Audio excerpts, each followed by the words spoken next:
Are you somebody like me who's constantly people-pleasing, constantly giving up your power to other people, letting them dictate how I feel or how we feel? If that's you, you're probably an empath like me, you probably have some trauma like me, and I'm sick and tired of giving up my power. This is how I've reclaimed my power and how I continue to do it. This video is, I'm currently in this journey, guys, literally right now. As I record this video, I have hung up with my team and I found myself people-pleasing again with my team that I have created.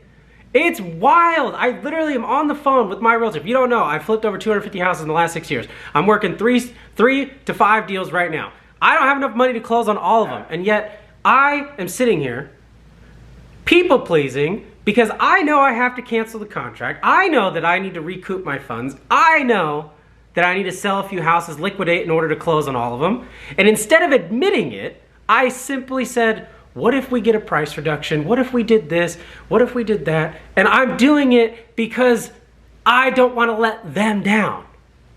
It has nothing to do with the deal. It has nothing to do with any of that. It has everything to do with me people-pleasing my own team. I'm sick of doing it, and I have to admit that to you because listen, I'm flawed just like you. This isn't some, I'm not a guru on the mountaintop. I don't even claim to be that. I'm just a guy on a journey of both entrepreneurship, spirituality. That's all. So how I gain my power back is exactly how I do this. Number one, the minute I hung up, I realized I had the self-awareness that I did it. When you label things, when you identify that you are doing things that you have been bred to do through the nurturing of your life through childhood. My background, if you were brand new around here, I grew up with an alcoholic father who was very abusive. We lived in a very chaotic home. I spent most of my days pleasing a man that was choosing alcohol over me. At least that's how I felt. I understand that that's not true, and we will do other videos on that, but that's how I felt. And that has transitioned into adulthood, where now when I'm around other people that I admire, when I'm around other people that I respect, I find myself defaulting into that child that's just trying to please, that's trying to get validation from pleasing them, from servicing their needs. Whether they know it or not, I'm sitting there supporting them. Instead, what I need to be doing, and what the reason you're probably here too, we're all on this journey together. Number one, I've done a lot of healing. I've done a lot of accepting of my childhood. That's the first thing that I've done.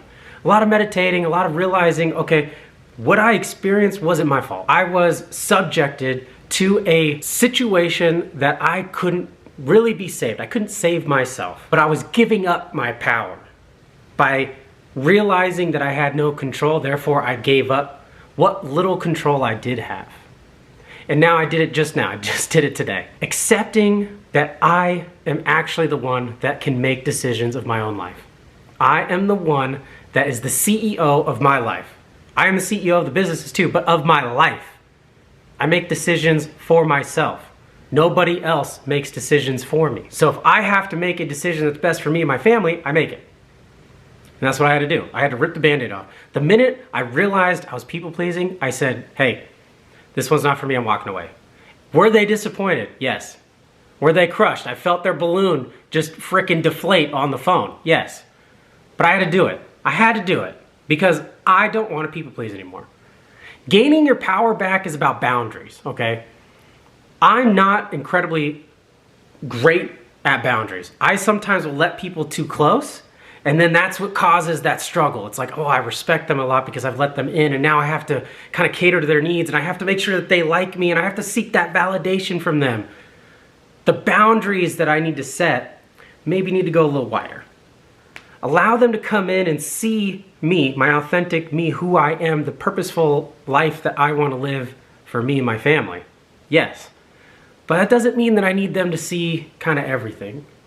That doesn't mean that I need to let them in to take control.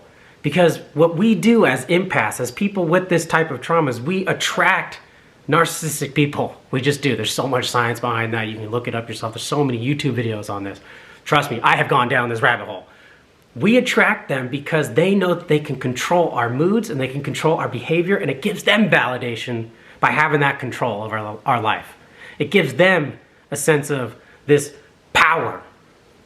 We don't have to give it to them. I've realized After all the deals that I've done, I've realized all the people that I've built relationships with, the people that respect me, the people that are my best friends, we have boundaries with each other, and we respect each other fundamentally as humans. The main reason is because I've come into this sense of I respect myself. I know my limitations. I know what I can control and what I can't control. The biggest thing after realizing and accepting some of this brokenness and this trauma that I've had in my life, the next step, creating the boundary, and then once we have boundaries, is controlling the controllables. I say this all the time because it is so important, guys. We can only control 3 things in our life: the promises we keep to ourselves, the food that we eat, and the movement of our body. I will die on the hill for these 3 things. I promise you they are the only things that we can control. We can't, everything else is outcome, everything else is results. When I am not living my purpose, when I'm not living my truth, and I'm not sticking to the 3 things that I know I can control, the boundaries get gray. And people either get a little too close or I attract somebody that I shouldn't be attracting. The minute I stand a little taller, I respect myself again by keeping the promises that I keep. I build the confidence in myself again by allowing myself to control those controllables. The energy that I give off, the magnetism that I give off is different.